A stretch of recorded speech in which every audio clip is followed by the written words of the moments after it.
శుక్లాంబరధరం విష్ణుం శశివర్ణం చతుర్భుజం ప్రసన్నవదనం ధ్యాయేత్ సర్వవిఘ్నోపశాంతయే. అగజానన పద్మార్కం గజాననమహర్నిశం అనేకదంతం భక్తానాం ఏకదంతముపాస్మహే. ఓం ప్రణో దేవీ సరస్వతి వాజేభిర్వాజినీవతి ధీనామవిత్రియవతు. న గాయత్ర్యాః పరం మంత్ర నమాతుః పరదేవత న హరే పరతస్త్రాత నానృతాః తాత్పకం పరం. ఉగ్రం వీరం మహావిష్ణుం జ్వలంతం సర్వతోముఖం నృసింహం భీషణం భద్రం మృత్యోర్మృత్యుర్నమామ్యహం. గురుబ్రహ్మా గురుర్విష్ణుః గురుదేవో మహేశ్వరః గురు సాక్షాత్ పరం బ్రహ్మ తస్మై శ్రీ గురవే నమః. వ్యాసాయ విష్ణురూపాయ వ్యాసరూపాయ విష్ణవే నమో వై బ్రహ్మనిధయే వాసిష్ఠాయ నమో నమః. ఆపదామపహర్తారం దాతారం సర్వసంపదాం లోకాభిరామం శ్రీరామం భూయో భూయో నమామ్యహం. హరి ఓం. మాతృభ్యో నమః. పరమేశ్వర స్వరూపమైన సభకు నమస్కారం. శ్రీకృష్ణాయదుభూషణా నరసఖా శృంగారరత్నాకరా లోకద్రోహి నరేంద్రవంశదఘనా లోకేశ్వరా దేవతానీక బ్రాహ్మణగో గణార్తిహరణా నిర్వాణ సంధాయక నీకున్మృక్యద తృంచవే భవలతల్ నిత్యానుకంపానిధి. పరమ పవిత్రమైన శ్రీమద్భాగవత కథామృతములో భాగంగా మన తెలుగు టీవీ ప్రేక్షకులకు, వన్ టీవీ ప్రేక్షకులకు 79వ భాగానికి స్వాగతం. శుకుడు పరీక్షిత్ మహారాజుతో చెప్తున్నాడు, నాయనా, త్రిగుణములతో కలిసి ఉన్నటువంటి సత్వరజస్తమో గుణములతో కలిసి ఉన్నటువంటి ఆ యొక్క గుణములతో పుట్టినటువంటి మానవుడు జీవిత కాలమంతా కూడా ఎన్ని వ్యసనములతో బ్రతికినప్పటికీ కూడా అంత్యకాలంలో భగవన్నామాన్ని పట్టుకుంటే చాలు వాడు మోక్షానికి అర్హుడవుతాడు అని చెబుతూ అతని ఆ పరీక్షిత్ మహారాజుకు ఒక దివ్యమైనటువంటి ఇతిహాసాన్ని కూడా చెప్పాడు. నాయన, ఈ ఇతిహాసాన్ని ఎవరైతే శ్రద్ధాశక్తులతో శ్రవణము చేస్తారో, ఎవరైతే శ్రద్ధాశక్తులతో పఠనము చేస్తారో వారికి ఈ జన్మములో ఇంతవరకు చేసినటువంటి పాపపు రాశంతా కూడా ధ్వంసమైపోయి వాడు మోక్షానికి అర్హుడవుతాడు అని చెబుతూ అజామీలుని యొక్క చరిత్ర గురించి చెబుతున్నారు. ఆ అజామీలుడు బ్రాహ్మణ వంశములో పుట్టినటువంటి వాడు. నిరంతరము కూడా యజ్ఞయాగాది క్రతువులను నిర్వహిస్తూ తల్లిదండ్రులను దైవ సమానంగా వారిని సేవించుకుంటూ చక్కటి గృహస్థాశ్రమ ధర్మములో ఉన్నటువంటి వాడు. నిరంతరము కూడా అతిథులను, పెద్దలను, అందరినీ కూడా గురువులను సేవించుకుంటూ ప్రతి నిత్యము కూడా అతిథి సేవ చెయ్యనిదే భోజనము కూడా చేయనటువంటి అంత పరమ భాగవతోత్తముడైనటువంటి వాడు, పరమ ధర్మకార్య ఆచరణ సక్తుడైనటువంటి ఈ యొక్క అజామీలుడు ఒకరోజు తండ్రి పంపున అడవికి వెళ్ళి సమిధలను కోసుకొని వస్తూ మార్గ మధ్యములో ఒక విలయాలితో సంగమిస్తూ ఉన్నటువంటి ఒక పురుషుని చూచి ఆ విలయాలి యొక్క అందచందాలకు ముగ్ధుడైపోయి అందగత్తె అయినటువంటి భార్యను కూడా వదిలిపెట్టేసి విలయాలి ఇంట్లో కాపురం పెట్టాడు. కాపురం పెట్టడమే కాదు, వృద్ధులైనటువంటి తల్లిదండ్రులను వదిలిపెట్టాడు. ఇంట్లో ఉన్నటువంటి డబ్బంతా కూడా దోచుకొని పోయి ఆమెకు సర్వస్వము అంతా కూడా ఆమెకు ఒప్పజెప్పేశాడు. నిరంతరము కూడా ఆమె యొక్క సాంగత్యంతోనే కాలం గడుపుతూ ఉండేవాడు. ఇలా ఉండగా తెచ్చుకున్నటువంటి డబ్బంతా కూడా హారతి కర్పూరం వలె అంతా అయిపోయింది. చివరికి వాడు కూలికి పోవడం మొదలుపెట్టాడు. తెచ్చేటువంటి డబ్బు సంసార జీవనానికి సాగకపోతే దోపిడీలు, దొంగతనాలు, కొట్టడము, బ్రహ్మహత్య చేయడము, ఏ విధమైనటువంటి తప్పుడు పనులు చేయాలనో అన్ని తప్పుడు పనుల మార్గాల ద్వారా డబ్బు సంపాదించడం కారణంగా అతడు మద్యపానానికి వాడు అలవాటు పడ్డాడు. మద్యము తీసుకున్నాడు, మాంసం తినడం మొదలుపెట్టాడు.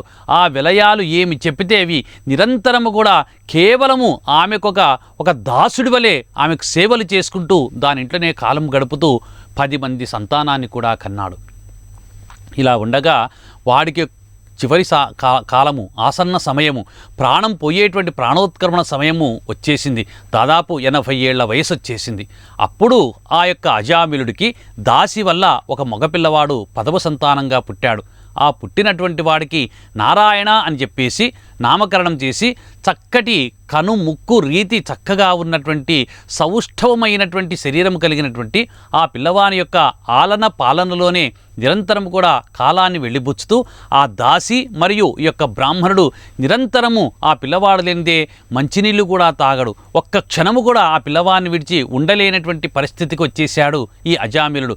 పడుకున్నా కొడుకు పక్కలోనే ఉండాలి, భోజనం చేస్తున్నా ప్రక్కలోనే ఉండాలి, బయటికి వెళ్ళినా ప్రక్కలోనే ఉండాలి. ఈ విధంగా నిరంతరము కూడా ఆ పిల్లవాడి యొక్క ఆలన పాలనలోనే ఉంటూ వాడికి నారాయణ అని చెప్పేసి పేరు పెట్టుకున్న కారణం చేత ప్రతి క్షణము కూడా సర్వకాల సర్వావస్థల యందు నారాయణ నారాయణ నారాయణ అంటూ వాని యొక్క మైకంలో మునిగిపోయాడు అజామిలుడు. అవసాన కాలం సమీపించేసరికి శరీరం పటుత్వం తప్పిపోయింది, మతి భ్రమించిపోయింది, చూపు తగ్గిపోయింది, చెవులు వినికిడి శక్తి కోల్పోయింది, అవయవాలన్నీ కూడా పటుత్వం తప్పిపోతే అల్లంత దూరంలో కొందరు భయంకరమైనటువంటి పాశములు పట్టుకున్నటువంటి వికృత రూపులైనటువంటి యమకింకరులు అతని కళ్ళకు ఎదురుగా కనిపించారు. ఆ కనిపించినటువంటి యమకింకరులను చూసి గట్టిగా తన కుమారుని నారాయణ నారాయణ నారాయణ అని చెప్పేసి గట్టిగా అరిచేశాడు. వాడు ఆ విధంగా కుమారుని పేరు పెట్టి పిలిచాడు. ఎందుకంటే అవసాన కాలములో తన్ను రక్షించేటువంటి వాడు, తనకు ఆప్తుడైనటువంటి వాడు కుమారుడు మాత్రమే కాబట్టి ఆ కుమారుడిని గట్టిగా పిలిచాడు. పిలిచేసరికి భగవంతుని యొక్క పేరు కుమారునికి పెట్టుకున్న కారణం చేత ఎక్కడో ఒక భాగవతుడు ప్రాణాలు పోతూ ఉన్నాయి, వాడు ఏదో ఆపదలో ఉన్నాడని చెప్పేసి వెనువెంటనే ఎక్కడో ఉన్నటువంటి విష్ణు పార్శ్వదులు క్షణకాలంలో ఆ అజామిలుని దగ్గరికి వచ్చేసి యమభటులు పాశములు వేసి వాడిని లాగుతూ ఉంటే వెంటనే యమభటులను పక్కకు తోసేశారు ఈ విష్ణు పార్షదులు. పక్కకు తోసేసి, అవురా మీరెవరు, ఈ వాడిని అనవసరంగా పాశములు వేసి బంధించి తీసుకొని పోతున్నారని చెప్పానంటే, మేము పరేతనాయకుని యొక్క దూతలము, వీడు దుర్మార్గుడు, దండించదగినటువంటి వాడు, జీవితకాలమంతా కూడా వృద్ధులైనటువంటి తల్లిదండ్రులను, అందగత్తి అయినటువంటి సుశీలవతి అయినటువంటి చక్కటి కనుముక్కు రీతి కలిగినటువంటి భార్యను కూడా వంచాడు, దాసితో కాలము గడిపాడు, నిరంతరము దాసి ఇంట్లోనే కాలము గడుపుతూ బ్రాహ్మణత్వాన్ని మంటగలిపాడు, యజ్ఞయాగాది క్రతువులు మానుకున్నాడు, సంధ్యావందనం మొదటికే లేదు, యజ్ఞోపవీతం తీసేశాడు.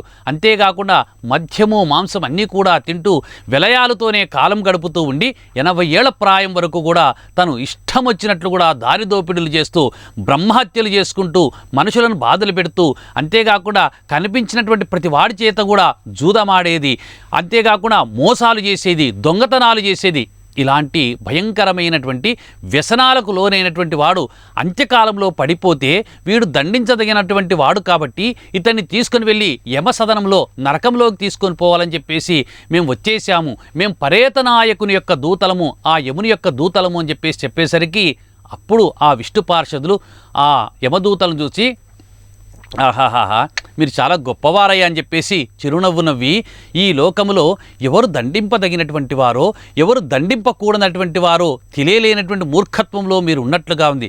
ఇతడు ఎవరనుకున్నావు, చాలా గొప్పవాడు, భగవంతుని యొక్క నామాన్ని పట్టుకున్నాడయ్యా. ఇలాంటి గొప్పవారిని మీరు వంచిస్తే ఇంకా లోకంలో ధర్మానికి ఎక్కడ స్థానం ఉంటుంది? పిల్లలను పోషించవలసినటువంటి తల్లిదండ్రులే పిల్లలను చంపేస్తే ఆ పిల్లలకు రక్షణ ఎక్కడ ఉంటుంది? ఆ పిల్లలు ఎవరిని శరణు వేడతారు, ఎవరిని ఆశ్రయిస్తారు అని చెప్పేసి విష్ణు పార్షదులు యమభటులతో మాట్లాడుతూ ఉన్నారు. అంతేకాదు నమ్మకస్తుడైనటువంటి ప్రాణానికి ప్రాణంగా చూసుకున్నటువంటి మిత్రుడు యొక్క తొడమైన పడుకున్నటువంటి వాడు, నిద్రలో ఉన్నటువంటి వాడి యొక్క తల నరికేస్తే అంతకంటే ఘాతుకం ఉంటుందా? కాబట్టి ఇంతటి ధర్మపరుడైనటువంటి యొక్క అజామిలుడిని మీరు ఈరోజు యమపాశముల చేత బంధించి తీసుకొని పోతున్నారంటే మీలాంటి మూర్ఖులు ఎవరైనా ఉంటారా? ఈ లోకంలో దండింపదగినటువంటి వారెవరో, దండింపకూడనటువంటి వారెవరో తెలుసుకోలేనటువంటి అజ్ఞానములో ఉన్నారయ్యా. ఇదియేనా మీ సమవర్తిత్వము, ఇదియేనా ఈ యొక్క గొప్పవారిని దండించేటువంటి పద్ధతి, ఇదియేనా మీ యొక్క రాజు పాటిస్తున్నటువంటి నీతి అని చెప్పేసి ఆ విష్ణు పార్షదులు యమభటులను అనేక రకాలుగా వంచిస్తారు. వంచేసరికి వారు చేయనది లేక అలాగే చూస్తూ ఉండిపోతున్నారు.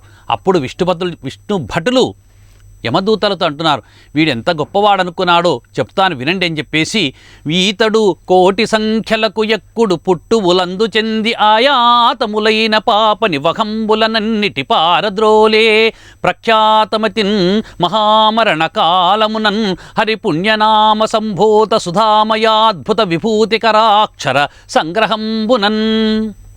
ఈ అజామిలుడు ఈ జన్మంలో ఎన్నో పాపాలు చేశాడు, దారిదోపిడులు చేశాడు, చెయ్యకూడనటువంటి వ్యసనాలకన్నిటికి కూడా లోనై అన్ని తప్పుడు పనులు చేశారని చెప్పేసి మీరు మాట్లాడుతున్నారు. కానీ ఈతడు కోటి సంఖ్యలకు ఎక్కుడు పుట్టువులందు చెంది ఆయాతములైన పాప నివహంబులనన్నిటి పారద్రోలే. ఎన్నో జన్మలు స్వీకరించాడు. ప్రతి జన్మములో కూడా వాడు ఎంతో కొంత పుణ్యాన్ని మూటగట్టుకుంటూ ఉన్నాడు. ఆ పుణ్యమంతా కూడా ఒక పెద్ద రాశిగా మారిపోయింది. ఈ జన్మము వచ్చేసరికి ఈ జన్మమునకు ఆ పుణ్యం అనేటువంటిది పండిపోయిందయ్యా. ఎందుకంటే చిట్ట చివరి జన్మ ఇది వానికి. ఈ జన్మములో వాడు తన కుమారుడికి భగవంతుని యొక్క హరి పుణ్యనామ సంభూత విభూతి కరాక్షర సంగ్రహంబునన్, ఈ యొక్క జన్మములో వాడు నిరంతరం కూడా నారాయణ నారాయణ నారాయణ అంటూ ఉన్న కారణం చేత ఒకవేళ గత జన్మములో చేసినటువంటి పాపంతో పాటుగా ఈ జన్మంలో చేసినటువంటి పాపమంతా కూడా ప్రక్షాళన అయిపోయింది. వాడి యొక్క పాపమంతా కూడా ప్రక్షాళన అయిపోవడమే కాకుండా వాడు పునీతుడైపోయాడు. మరి పునీతుడైనటువంటి వాడిని యమలోకానికి మీరు ఎలా తీసుకుపోతారయ్యా? వీడు నిరంతరం కూడా హరినామ సంకీర్తన చేశాడు, భగవన్నామాన్ని సంకీర్తన చేశాడు. భగవన్నామాన్ని ఒక్కసారి ఉచ్చరిస్తే చాలు భయంకరమైనటువంటి పాపాలన్నింటినీ కూడా అది దగ్ధము చేసేస్తుందే. ఈ లోకంలో పాపాలకంతా కూడా పెట్టు అయినటువంటి భయంకరమైనటువంటి పాపాలు కొన్ని ఉన్నాయి. ఏంటంటే మొదటిది వచ్చేసి బ్రహ్మహత్య, రెండవది గురుపత్ని సంగమం, మూడవది బంగారము దొంగిలించడం, నాలుగవది మద్యపానము చేయడం. ఈ 4 పాపముల కలిగినటువంటి, అందులో ఉన్నటువంటి ఏ విధమైనటువంటి దోషము కలిగిన వాడైనా కూడా నా మిత్రులని చెప్పుకుంటే అది 5వ పాపం. వీటినే పంచమహాపాతకాలు అంటాడు. ఈ పాతకాలు చేసినటువంటి వాడికి ఈ లోకములో నిష్కృతి అనేటువంటిది లేనే లేదు అని చెప్పేసి విష్ణుభట్టులు చెబుతూ, అయినప్పటికీ కూడా వీడు ఎన్ని పాపాలు చేసినా కూడా దానికి నిష్కృతి ఈ జన్మంలో వానికి వచ్చేసింది. ఎందుకంటే వాడు నిరంతరము కూడా హరినామ సంకీర్తనం చేశాడు. హరినామ సంకీర్తనం చేయడం వల్ల వాడి యొక్క పాపాలన్నీ కూడా పటాపంచలైపోయినాయ్యా అని చెబుతూ, బ్రహ్మహత్యానేక పాపాటవులకగ్నికీలలు హరినామ కీర్తనములు గురుతల్ప కల్మష క్రూర సర్పములకు గేకులు హరినామ కీర్తనములు మధుపాన కిల్భిష మదనాగ సమితికి కేసరుల్ హరినామ కీర్తనములు తపనీయ చౌర్య సంతమ సంబునకు సూర్యకిరణముల్ హరినామ కీర్తనములు మహిత యోగోగ్ర నిత్య సమాధి విధుల నలరు బ్రహ్మాదిసురలకు అందరాని భూరి నిర్వాణ సౌభాగ్య భోగ భాగ్య ఖేళనంబులు హరినామ కీర్తనములు. ఈ భగవంతుని యొక్క నామ సంకీర్తన అనేటువంటిది ఎంతటి భయంకరమైనటువంటి పాపాన్ని సైతం ప్రక్షాళన చేసేస్తుందంట. బ్రహ్మహత్యానేక పాపాటవులకగ్నికీలలు హరినామ కీర్తనములు. బ్రాహ్మణుడి యొక్క మనస్సు బాధ పెట్టడం, బ్రాహ్మణుని హత్య చేయడం, బ్రాహ్మణుడి యొక్క సొమ్ము దోచుకోవడం ఇత్యాది క్రియలన్నీ కూడా చేయడాన్ని బ్రహ్మహత్యతో సమానంగా విశేషంగా ఉపనిషత్తులన్నీ కూడా చెబుతున్నాయి. మరి అలాంటి బ్రహ్మహత్య, బ్రాహ్మణుని బాధ పెట్టినటువంటి యొక్క పాపము కూడా హరినామ సంకీర్తన వల్ల ప్రక్షాళన అవుతుంది అని చెప్పేసి చెబుతున్నాడు. బ్రహ్మహత్యానేక పాపాటవులకగ్నికీలలు హరినామ కీర్తనములు గురుతల్ప కల్పగా క్రూర సర్పములకు గేకుల్ హరినామ కీర్తనములు. గురుపత్నితో సంగమించడం, గురుపత్ని సంగమం అనేటువంటిది మహాపాపము. ఎందుకంటే గురువుగారి యొక్క పత్ని సాక్షాత్తు తల్లితో సమానం. అలాంటి తల్లితో సంగమించాడంటే అంతకంటే భయంకరమైనటువంటి పాపం ఉంటుందా? అలాంటి పాపపు సర్పముల వంటి పాపములకు గేకులు హరినామ కీర్తనములు. అలాంటి భయంకరమైనటువంటి పాపము చేసినటువంటి వాడు కూడా సంసార సుఖాన్ని అనుభవించినటువంటి, సంసారం అనేటువంటి పాము చేత కాటువేయబడినటువంటి వానికి కూడా అలాంటి భయంకరమైనటువంటి పాముకు నెమలి దెబ్బ వంటి దెబ్బ కలిగినటువంటిదయ్యా. గేకులు హరినామ కీర్తనములు తపనీయ చౌర్య సంతమ సంబునకు సూర్యకిరణముల్ హరినామ కీర్తనములు. బంగారం దొంగిలించడం అనేటువంటిది కూడా మహాపాపం. మరి అలాంటి బంగారము దొంగిలించినటువంటి పాపానికి కూడా నిష్కృతి ఏంటయ్యా అంటే సూర్యకిరణముల్ హరినామ కీర్తనములు. సూర్యకిరణములు ఏ విధంగా ప్రసారమైతే అజ్ఞానం అనేటువంటిది, చీకటి అనేటువంటిది ఏ విధంగా పటాపంచలైపోతుందో ఆ విధంగా ఈ బంగారము దొంగిలించడం వల్ల పొందినటువంటి పాపము, భయంకరమైనటువంటి పాపము హరినామ సంకీర్తన వల్ల కూడా పోగొట్టుకోవచ్చు అని చెప్పేసి శుకుడు పరీక్షణ్ మహారాజుతో చెబుతున్నాడు. అంతేకాకుండా మధుపాన కిల్భిష మదనాగ సమితికి గేసరుల్ హరినామ కీర్తనములు. బాగా మద్యము సేవించినటువంటి వాడు, మదించినటువంటి ఏనుగు ఏ విధంగా అయితే తూగుతూ నడవలేక అడుగులు తీసి అడుగులు వేయలేక నడుస్తూ ఉంటుందో ఆ విధంగా మదించినటువంటి ఏనుగు నడిచినట్లుగా నడిచేటువంటి తాగినటువంటి వాడు చేసేటువంటి ఆ విధమైనటువంటి భయంకరమైనటువంటి పాపము మద్యపానం అనేటువంటిది, మాంసము తినడం అనేటువంటిది భయంకరమైనటువంటి పాపాలు. మరి ఇలాంటి పాపాలకు సైతం హరినామ కీర్తనములు, భగవంతుని యొక్క దివ్యమైన గోవిందనామాన్ని నిరంతరము పఠనము చేస్తే, శ్రవణము చేస్తే, మననము చేస్తే ఆ పాపమంతా కూడా వెళ్ళిపోతుందంట. అంతేకాకుండా మహిత యోగోగ్ర నిత్య సమాధి విధుల నరరు బ్రహ్మాది సురలకు నిరంతరము కూడా ముక్కులు మూసుకొని ఏకాంతంగా అడవులలో గాలి కూడా చొరబడనటువంటి కీకారణ్యాల్లో వాళ్ళు కూర్చొని భగవంతుడైనటువంటి శ్రీహరి యొక్క దివ్యమైనటువంటి పాద కమలములను హృదయములో భద్రపరుచుకొని వారు భగవన్నామ సంకీర్తన చేస్తూ ఉంటారు. కళ్ళు మూసుకొని తపస్సులు చేస్తూ ఉంటారు. ప్రాణవాయువును బంధించి ఉంటారు. బాహ్య వ్యాపారాలన్నింటినీ, ఇంద్రియ వ్యాపారాలన్నింటినీ కూడా తొలగించుకొని నిరంతరము కూడా ఆ యొక్క భగవంతుని పట్ల మనస్సును లగ్నము చేసి ఆయన యొక్క నామాన్ని ఉచ్చరిస్తూ ఉంటారయ్యా. మహిత యోగోగ్ర నిత్య సమాధి స్థితుల నరరు, వారు సమాధి స్థితిలోనికి వెళ్ళి భగవంతుని ధ్యానం చేస్తుంటారు. అలాంటి బ్రహ్మాది సురలకు అందరాని, అంత గొప్పగా తపస్సు చేసేటువంటి బ్రహ్మాది దేవతలకు కూడా పొందలేనటువంటి గొప్పదైనటువంటి భగవంతుని యొక్క శక్తి, భగవంతుని యొక్క కారుణ్యము, ఆ మోక్షం అనేటువంటిది ఈ యొక్క లోకంలో హరినామ సంకీర్తన చేస్తే సులభంగా వచ్చేస్తుందయ్యా. బ్రహ్మాది సురలకు అందరాని భూరి నిర్వాణ సౌభాగ్య భోగ భాగ్య ఖేలనంబులు హరినామ కీర్తనములు. అలాంటి మోక్షాన్ని ప్రసాదించేటువంటి శ్రీహరి యొక్క దివ్యమైనటువంటి నామము ఈ లోకంలో ఎవరైతే నిరంతరము కూడా శ్రవణము చేస్తూ, పఠనము చేస్తూ, మననము చేస్తూ సర్వకాల సర్వావస్థల యందు ఆయన యొక్క నామాన్ని పలుకుతూ ఉంటారో అలాంటి వారికి ముక్తి సామ్రాజ్యములో అతని యొక్క వైభవము అంతా ఇంత అని చెప్పనలవి కాదు. అక్కడ స్వచ్ఛందంగా వాడు ఒక్కడే ఆ ముక్తి మైదానం అనేటువంటి పెద్ద ఆట స్థలంలో వాడు ఒక్కడే ఆనందంగా ఆడుకోవచ్చు. అంత గొప్పది శ్రీ హరినామ సంకీర్తన యొక్క గొప్పతనం అని చెప్పేసి చెప్తూ ఉన్నాడు.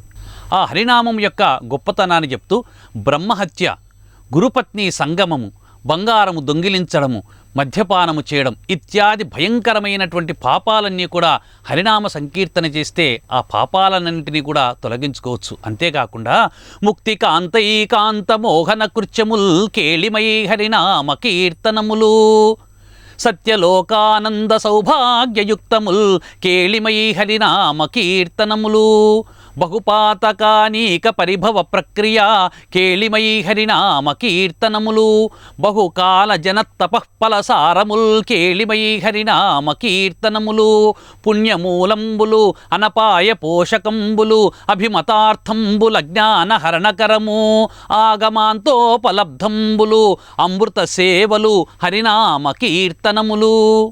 ఆ భగవంతుని యొక్క నామాన్ని నిత్యము కూడా, ప్రతి క్షణము కూడా మనము మననము చేస్తూ ఉంటే, పఠనము చేస్తూ ఉంటే పొందేటువంటి గొప్ప భాగ్యాన్ని గురించి ఇక్కడ పరీక్షిన్ మహారాజుకు శుకుడు చెప్తున్నాడు. నాయనా పరీక్షిన్ మహారాజా, ముక్తి కాంతైకాంత మోహన కృత్యముల్ కేళిమై హరినామ కీర్తనములు. ఏకాంతంగా ముక్తికాంతతో సుఖాలను అనుభవించేటువంటి వాడు నిరంతరము కూడా హరినామ సంకీర్తన చేయడం వల్ల పొందవచ్చు. అంటే మోక్షములో మోక్షాన్ని వాడు పొందినప్పుడు ఆ మోక్షములో ముక్తికాంత ఒక్కతే ఉంటుంది.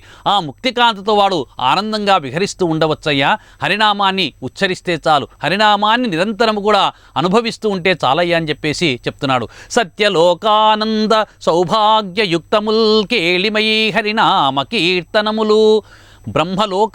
అనుభవాన్ని పొందడానికి, బ్రహ్మలోకాన్ని చేరుకోవాలంటే, బ్రహ్మలోకము కంటే కూడా ఉన్నతమైనటువంటి లోకాలలో ఉన్నటువంటి ఆనందాన్ని చవిచూడాలంటే నిరంతరం కూడా హరినామ సంకీర్తన చేస్తూ ఉండాలి అని చెప్పేసి చెప్తున్నాడు.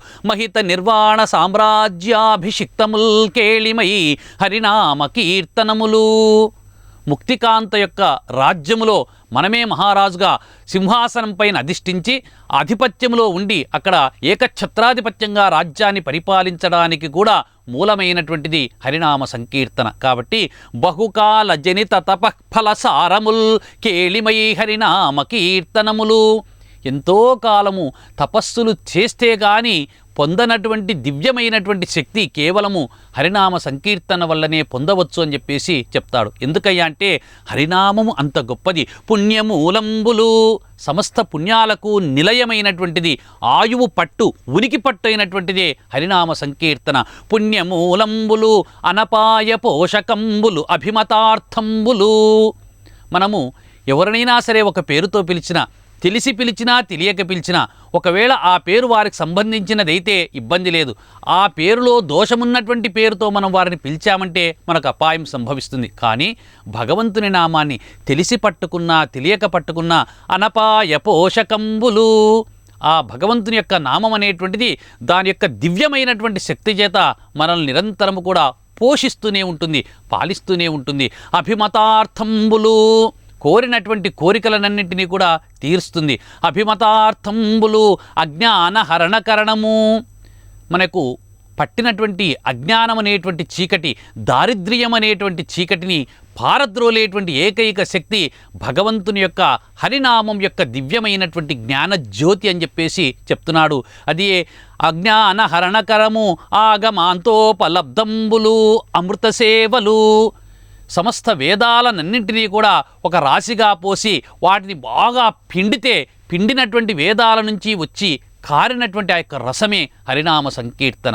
మరి సమస్త వేదాలు వల్లించడం వల్ల కూడా పొందనటువంటి దివ్యమైనటువంటి భగవంతుని యొక్క కారుణ్యాన్ని భగవన్నామాన్ని పట్టుకొని తరించవచ్చు అని చెప్పేసి చెప్తున్నాడు. ఆగమ అంతోపలబ్ధంబులు, అమృత సేవలు. ఆ భగవంతుని యొక్క సేవ ఎలా ఉంటుందయ్యా అంటే అమృతాన్ని సేవించితే ఏ విధమైనటువంటి ఫలితాన్ని పొందవచ్చో భగవన్నామాన్ని నిరంతరం కూడా మననము చేస్తే అంతటి గొప్ప అనుభూతిని పొందవచ్చు, పునరావృత్తి రహితమైనటువంటి శాశ్వత కైవల్యాన్ని పొందవచ్చు అని చెప్పేసి శుకుడు పరీక్షిన్ మహారాజుతో చెప్తున్నాడు. ఆగమాంతోపలబ్ధంబులు, అమృత సేవలు, ఆర్తి హరణములు. మనకు కోరినటువంటి కోరిక, మన యొక్క దుఃఖము, మన మనస్సుకు పట్టినటువంటి గాయాన్ని సైతం తొలగించేటువంటి, భయాన్ని సైతం తొలగించేటువంటి దివ్యమైనటువంటి నామమే హరినామ కీర్తనము. కాబట్టి నిరంతరము కూడా ఈ అజామీలుడు అనేటువంటి బ్రాహ్మణుడు నారాయణ నారాయణ నారాయణ అంటూ పిలుస్తూ ఉన్నాడు. నిజానికి వాడు భగవంతుని పేరు పెట్టి పిలిచాడా, భగవంతుని పిలవాలనేటువంటి సంకల్పంతో పిలిచాడా అంటే కాదు.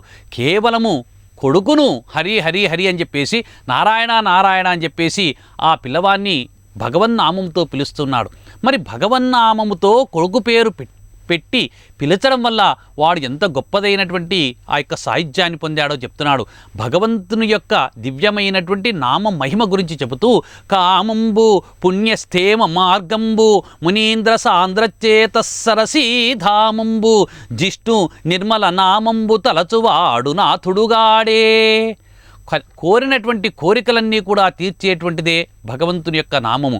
నిరంతరము కూడా చేసినటువంటి పాపపు రాశినంతా కూడా ధ్వంసం చేస్తూ మనకు పుణ్యాలను మూటగట్టి పెట్టేటువంటిదే భగవంతుని యొక్క నామము. కొన్ని వేల సంవత్సరాలు తపస్సులు చేసి చేసి చేసి చేసి వారి యొక్క మనసుల్లో చాలా వరకు ఆ విధంగా ఉన్నటువంటి సాంద్రీకరించబడినటువంటి ద్రవ్యము వలె, ద్రవము వలె పేర్కొని పోయినటువంటి భగవంతుని యొక్క మునులలో ఆ యొక్క హృదయాల్లో పేర్కొని పోయినటువంటి సరస్సులలో ఉన్నటువంటి జలము వంటిది భగవంతుని యొక్క శక్తి అనేటువంటిది. అలాంటి భగవంతుని యొక్క నామాన్ని నిరంతరము తలిచేటువంటి వాడు ఆ భగవంతుని దగ్గరికి పోలేడా?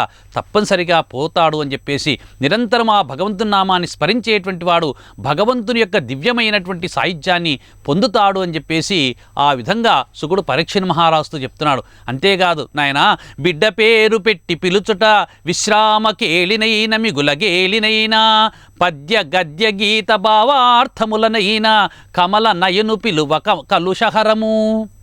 అందరూ కూడా పిల్లలకు పేర్లు పెట్టుకుంటూ ఉంటారు. మరి భగవంతుని యొక్క దివ్యమైనటువంటి నామ మహిమ ఎలాంటిది అంటే తెలిసి తెలియక, తెలిసి పలికినా తెలియక పలికినా ఆ భగవంతుని యొక్క నామం అనేటువంటిది దాని యొక్క గుణాన్ని మాత్రము పోగొట్టుకోలేదు. ఎలాగంటే ఒక భయంకరమైనటువంటి రోగం వచ్చినప్పుడు ఆ రోగానికి తగినటువంటి మందు వాడు తెలియక తీసుకున్నా తెలిసి తీసుకున్నా కూడా ఆ మందు దాని యొక్క గుణాన్ని తప్పనిసరిగా చూపించి రోగాన్ని రూపుమాపేస్తుంది. ఆ విధంగా భగవంతుని యొక్క నామము తెలిసి పలికిన తెలియకుండా పలికినప్పటికీ కూడా ఆ యొక్క నామం యొక్క మహిమ అనేటువంటిది పక్కకు పోదు నాయనా. కాబట్టి ప్రతి ఒక్కరూ కూడా పిల్లలకు భగవంతుని యొక్క నామము పెట్టుకొని తీరాలి అని చెప్పేసి చెప్తున్నాడు. ఎందుకు పెట్టుకోవాలి అంటే, ఒకవేళ భగవంతుని యొక్క నామమును పిల్లలకు పెట్టి నిరంతరం ఆ నామాన్ని ఉచ్చారణ చేస్తూ ఉన్నటువంటి కారణము చేత ఏమవుతుంది, వాడు భగవంతుని యొక్క నామాన్ని పిలిచాడు, భగవంతునే పిలిచాడని చెప్పేసి వాడి యొక్క ఖాతాలో పుణ్యం పడుతూ వస్తూ పాపపు రాశి ధ్వంసమవుతూ వస్తుంటుంది. కాబట్టి బిడ్డ పేరు పెట్టి పిలుచుట విశ్రామకేళినైన మిగులగేళినైనా పద్య గద్య గీత భావార్థములనైనా కమల నయను తలుప కలుషహరము. ఎలాగైనా సరే పిల్లవాడిని మనం పేరు పెట్టి పిలవాలి. సంతోషంగానైనా పిలవచ్చు, వెటకారంగానైనా పిలవచ్చు, తిడుతూనైనా పిలవచ్చు. ఏ విధంగా పిలిచినప్పటికీ కూడా భగవంతుని నామము కలిగి ఉండేటట్లుగా పిల్లలకు పేరు పెట్టడం అనేటువంటిది సర్వత్రా శ్రేయోదాయకము అని చెప్పేసి శుకుడు పరీక్షణ్ మహారాజుతో చెప్తున్నాడు. అందువలనే భగవంతుని నామాన్ని నిరంతరం కూడా స్మరణ చేస్తూ ఉండాలి. మరి ఎప్పుడెప్పుడు భగవంతుని యొక్క నామాన్ని స్మరణ చేయాలో ఆ వివరాలన్నింటినీ కూడా శుకుడు పరీక్షణ్ మహారాజుకు ఎలా చెప్పాడు, భగవంతుని నామాన్ని ఏ సమయంలో మనం పలికితే అది మనల్ని అనుగ్రహిస్తుంది అనేటువంటి విషయాలన్నింటినీ కూడా మనము రేపటి భాగంలో తెలుసుకుందాం.